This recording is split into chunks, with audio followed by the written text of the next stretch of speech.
You're listening to the Study Legal English podcast, helping lawyers and law students become fluent in legal English. For more information, visit studylegalenglish.com.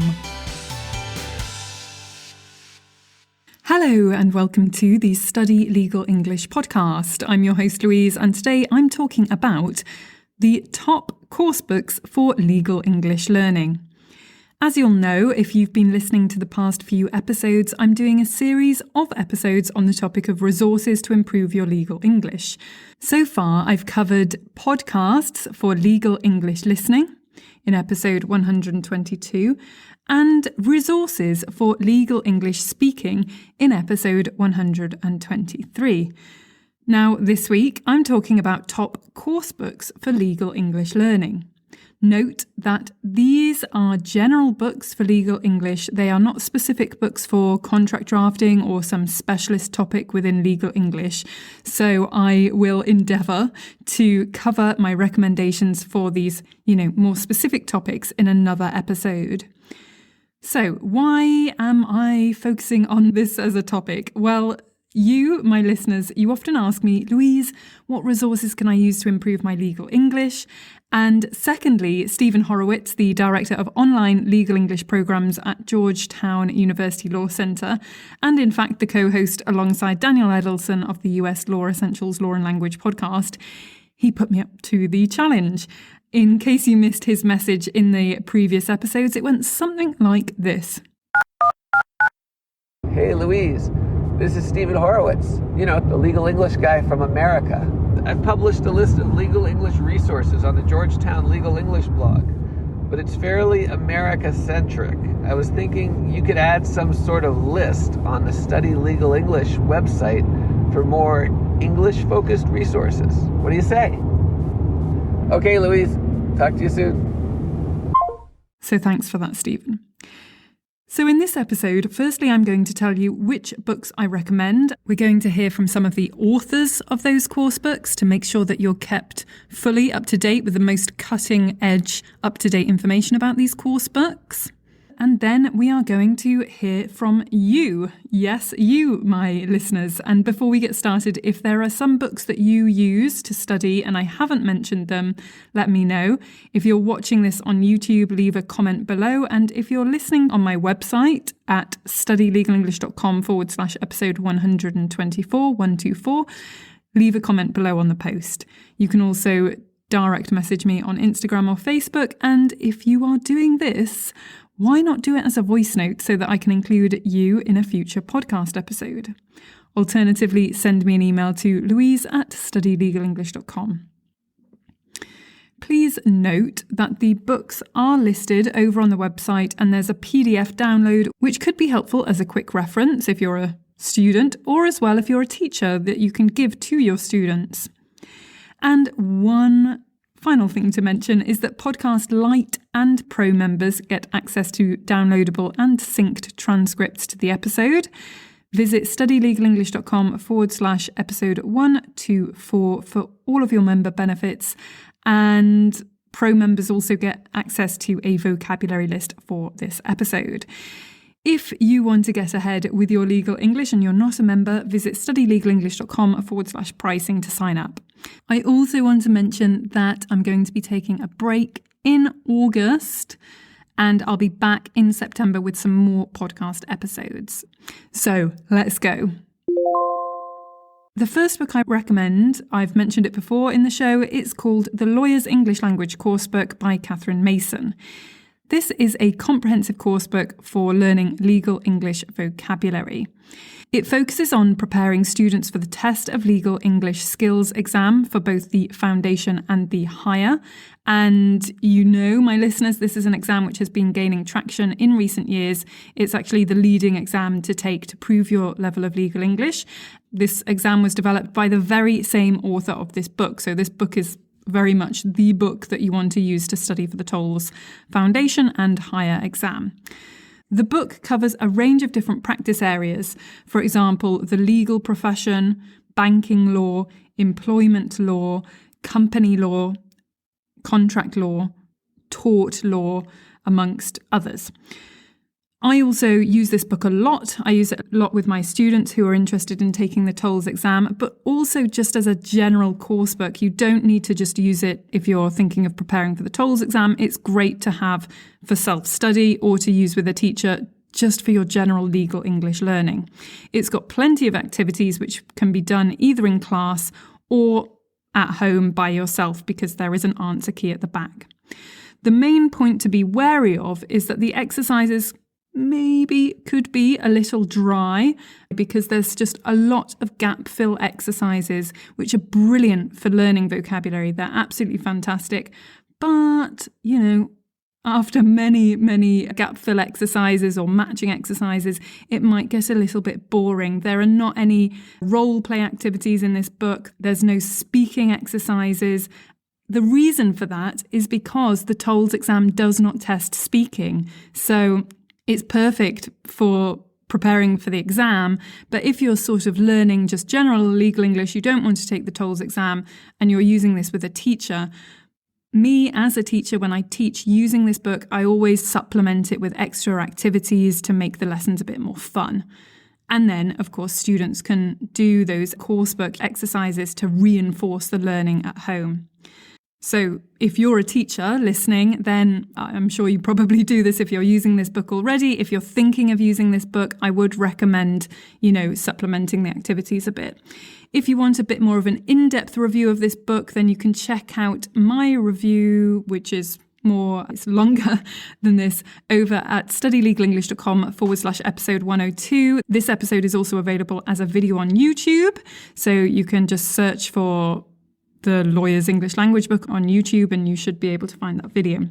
Now, the edition that I review is the second edition, which was published in 2016. There is now a third edition, which I have. I was sent this new book when I registered as a TOLES centre. I'm now a TOLES registered training centre. When I got in touch with TOLES, they told me that nothing has changed in this new edition except for the cover. So if you've already got the old version of the book and you're worried, thinking, oh, there's a new edition, I need to get this new edition. No, you don't. You can actually rely on that second edition. Nothing significant has changed. Another thing I want to mention is that generally the book is up to date. The only thing that I've seen so far which is not up to date is a reference to the small claims court, which is a procedure that can be used in England for small claims. That means claims under a certain amount of money, under a certain value. And in the book, it's referenced that the small claims court is for claims under £5,000, but they mentioned that this amount was subject to change in the future, that there would likely be an increase in the future. And indeed, there was. Now a small claim is any claim with a financial value of not more than £10,000, but it's subject to specific rules. For example, claims for personal injuries, there are specific rules around this. And indeed, there's another exception, for example, a claim by a tenant of a residential premises against their landlord for repairs or other work to the premises.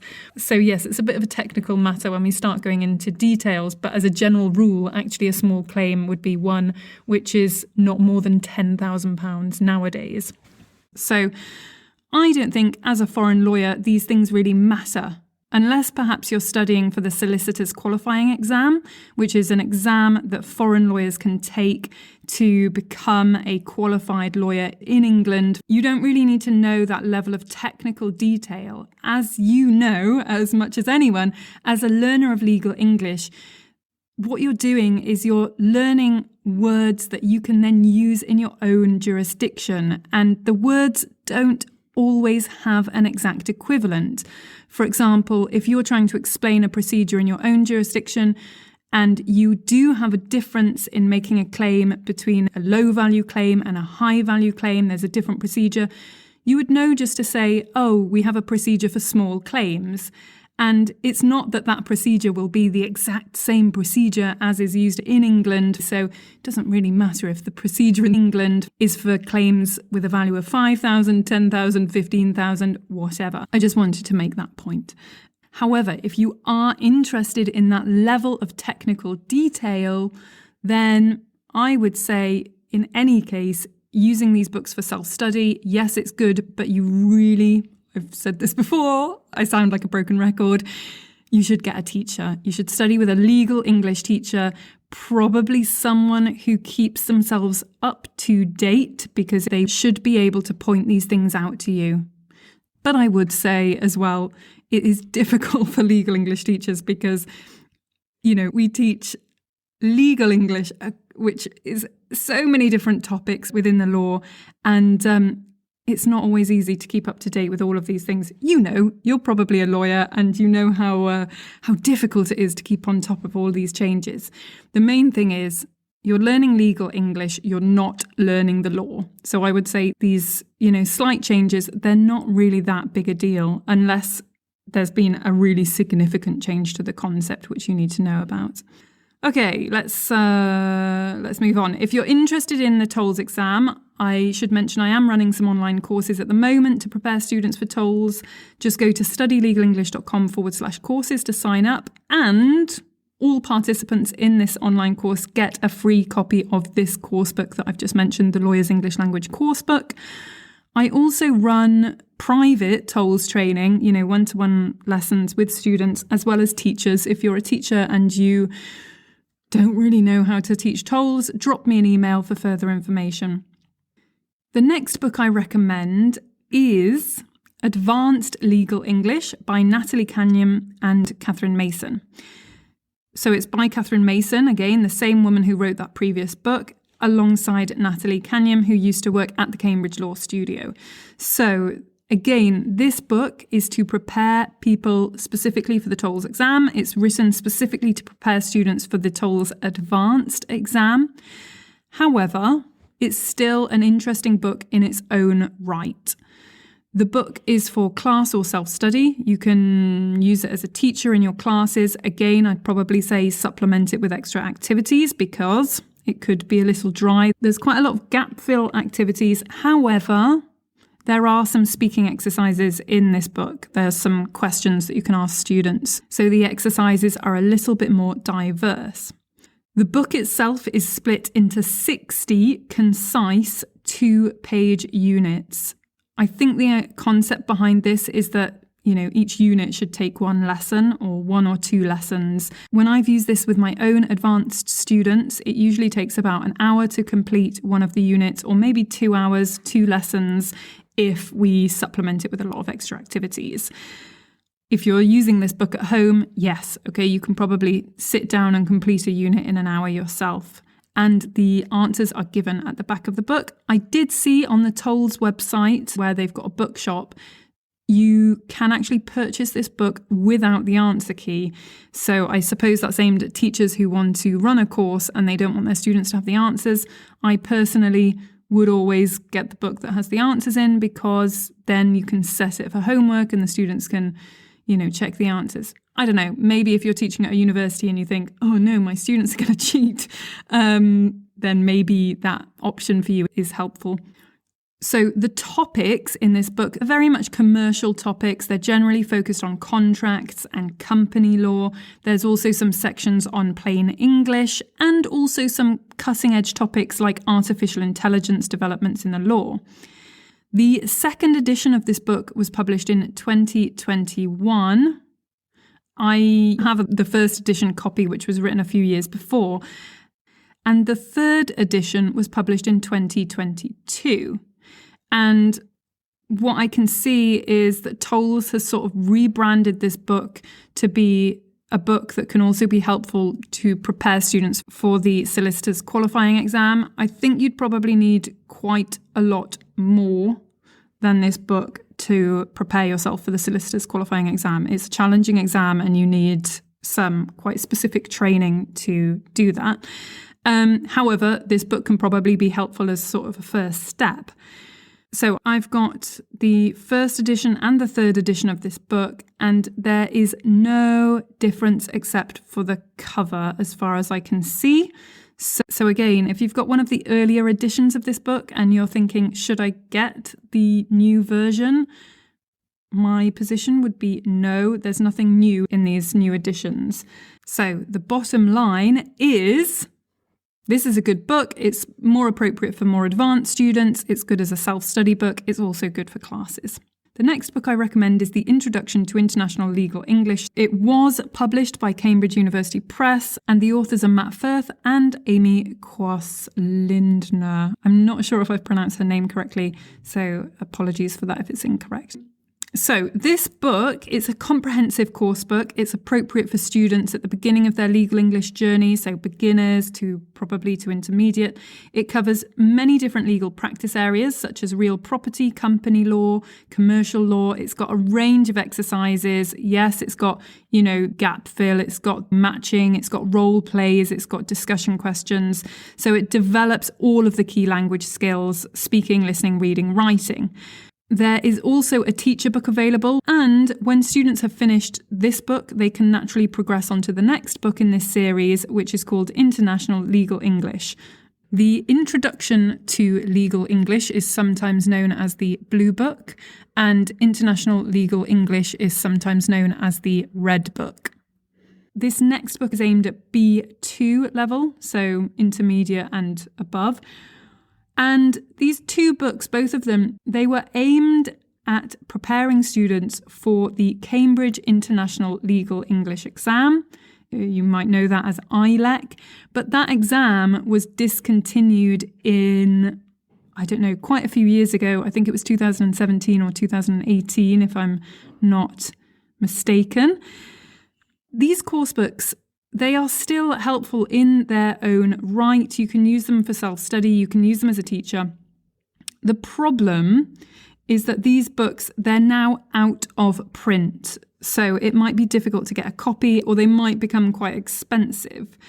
And as with all books which are not updated, there may be some concepts which are a bit out of date. Again, like I said with the Tolles book, this usually isn't a major issue because you're learning legal English vocabulary. And yes, okay, if the law changes a little bit in England, it's not like you absolutely need to know the exact law of England. You're not studying the law, but you're studying, legal English, and be able to use that vocabulary and adapt it to your own jurisdiction.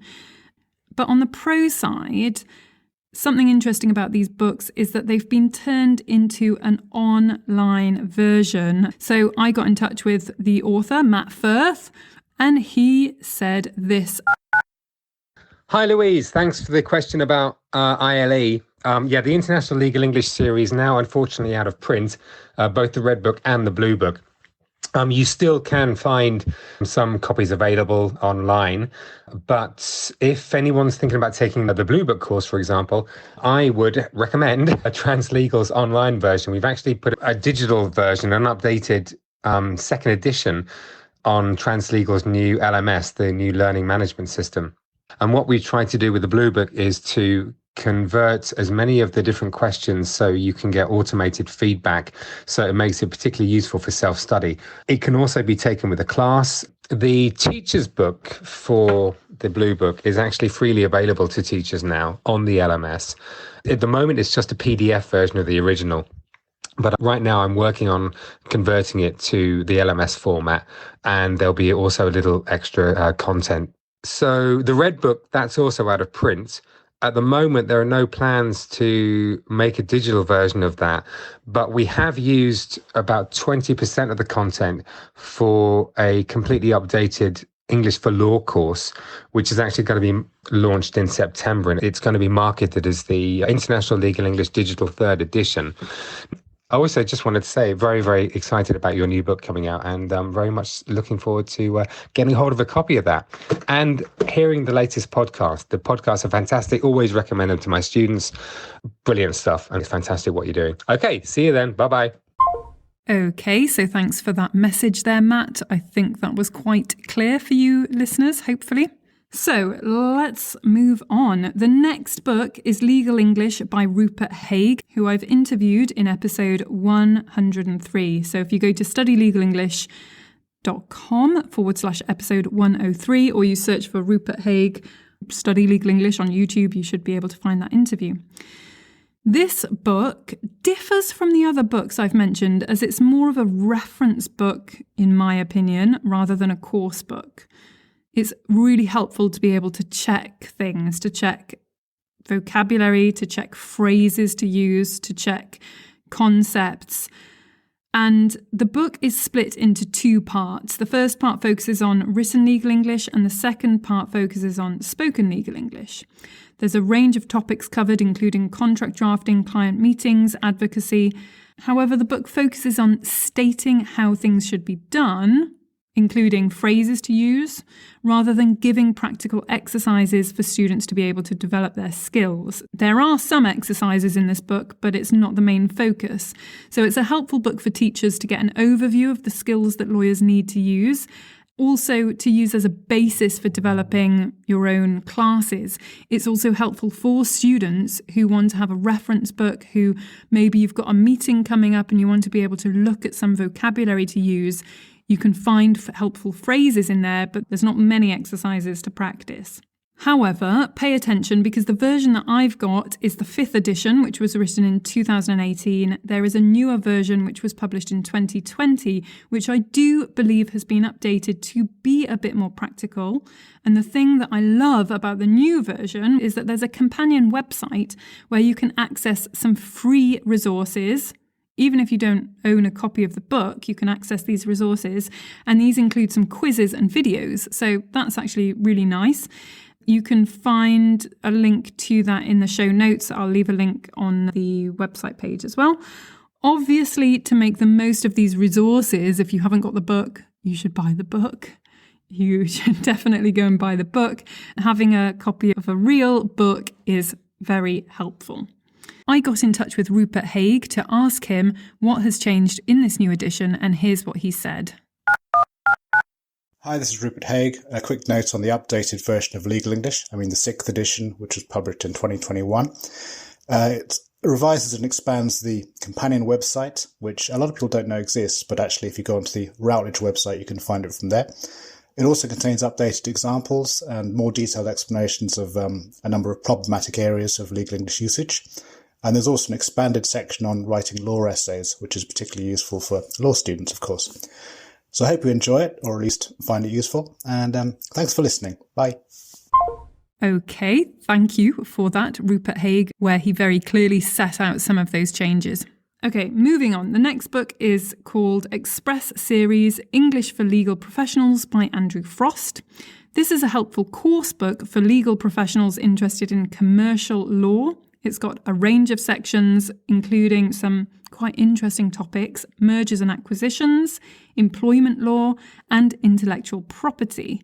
Intellectual property isn't really covered in the tolls books, for example. Employment law is, mergers and acquisitions, not so much. It's a well-structured book. This is one of the legal English books which is really, really colourful. It's got a lovely layout. It's got loads of pictures. It's really engaging. So if you get bored easily with a book that's sort of just got, a regular layout, this book might help keep you motivated, maybe. It's appropriate for classes or for self-study. The problem is that this book, I believe the latest edition was 2014. It may even be out of print, I think. So some of the concepts could be a bit out of date. And the book comes with what it calls a multi-ROM, which nowadays I think books have companion websites or MP3s or, downloads, which are just easier and a bit more modern to use. Nevertheless, it does remain a helpful book. Just bear those things in mind. Okay, the next book I want to mention is called Professional English in Use, Law. It's by Gillian Brown and Sally Rice. It's another comprehensive course book suitable for upper intermediate to advanced students. It can be used for both self-study and with a teacher. It contains 45 units covering a wide range of legal vocabulary. For example, there are topics on the English legal system. Okay, so the tolls books cover that. The International Legal English books, they also cover that. But it's got some other interesting topics. For example, environmental law. We don't see that in those other course books that I've mentioned. And Again, something interesting about this book is that the index includes the International Phonetic Alphabet next to the words. So if you know how to read the International Phonetic Alphabet, or if you're a teacher and that's helpful for you, then that can be a really helpful way to make sure that your students or you as a student are pronouncing words correctly. Nowadays, I would say quite often you can just Google a word. If you Google a word, for example, debt, that's a commonly mispronounced word. Don't pronounce the B, debt. So if you Google debt, so you literally type into Google debt pronunciation, Google does this brilliant thing where it will bring back a result where it's got the pronunciation, and you can click and you can play the pronunciation, and you can even see the way that the mouth moves to pronounce those words. So yes, this index in the book with the International Phonetic Alphabet could be helpful, but I'd say maybe it's been replaced by other more modern ways of doing things. I don't know. What do you think? Something nice about this book is that there are quite a few sample documents available for free on the Cambridge website. I'll leave a link in the show notes. So that's great. You can literally download a chapter and check it out. And then if you like it, then you can go ahead and buy the book. The problem with this book is that it was published in 2007. So we're talking, more than 10 years ago. And some of the concepts may be out of date. As I said with the other books, this isn't a huge problem, especially if you're studying with a legal English teacher who knows their stuff, who's pretty hot on keeping updated. But if you're studying by yourself, then, I'd say try to get a book which is more in date. So those are all the books that I wanted to mention. Remember, these are general legal English books. They're not books to focus on how to draft contracts. They're not books to talk about specifically how to negotiate contracts or whatever. I will I'll endeavour to cover that topic in another episode. So now it's over to you, my listeners. I asked you on social media which books you recommend for studying legal English, and here's a few of your responses. First of all, marco.veljovic.88 on Instagram said English for Law by Jeremy Wallen. At Ayman Bilek said Cambridge International Legal English. I've mentioned that book in the show. At Ankuse Menova, I'm not sure if I've pronounced Ankuse's name correctly. She said Professional English in Use Law. I've mentioned that in the show. She also mentioned Absolute Legal English. I didn't mention that one, I don't think. And she also mentioned An Introduction to International Legal English, which I've also mentioned. I also got a voice note, fantastic, from at alina.266. Let's take a listen and see what Alina recommends. Hi, I'm Alina. I'm from Ukraine, and I want to say that COURSEBOOKS Introduction to International Legal English and Absolute Legal English are so good.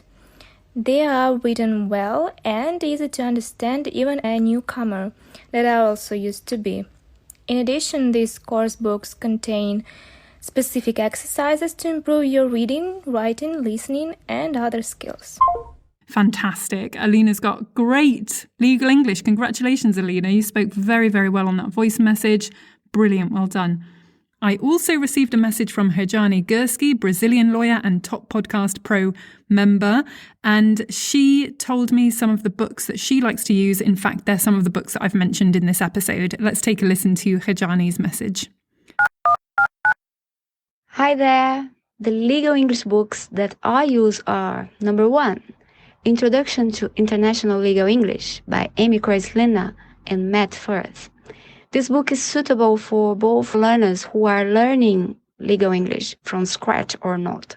The book presents a number of important subjects from contract law to criminal law.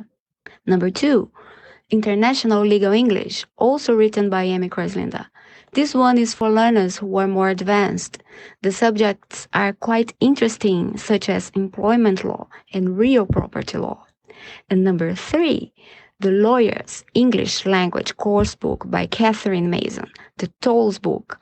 used to prepare students to take the TOEFL exam, and also for those who want to improve their legal English. I found of this book. It's so engaging. It gives you the information really clearly and concisely. Thank you, Louise. Bye, guys. Fantastic. Excellent speaking there, Hijane, and excellent recommendations. Great. So that's the end of this episode. I hope you found it useful and you learned something new. I hope those books are going to be useful for you. You're going to go out and buy one of these books, hopefully, and start improving your legal English. Don't forget to leave a comment. Did you like this episode? Was it helpful? Do you like learning about resources to help you improve your legal English? Have you got any of these books? What do you like about them? What do you dislike about them? Are there any books that you used to study that I didn't mention? Let me know. Leave a comment below on YouTube. If you're listening on the website, leave a comment in the post or send me a direct message on Instagram, on Facebook, or, of course, send me an email to louise@studylegalenglish.com. Just a reminder for members, head to studylegalenglish.com/episode 124 for all your membership benefits. And if you're thinking of becoming a member, which, yes, that's a good idea. You should do that today. Go to studylegalenglish.com/pricing to sign up. Don't forget, I'm taking a break in August, but I'll be back in September with some more episodes. So thanks for listening and see you next time. Thanks for listening to the Study Legal English podcast. If you really want to get ahead, why not become a member and gain access to many learning resources? Visit studylegalenglish.com/pricing.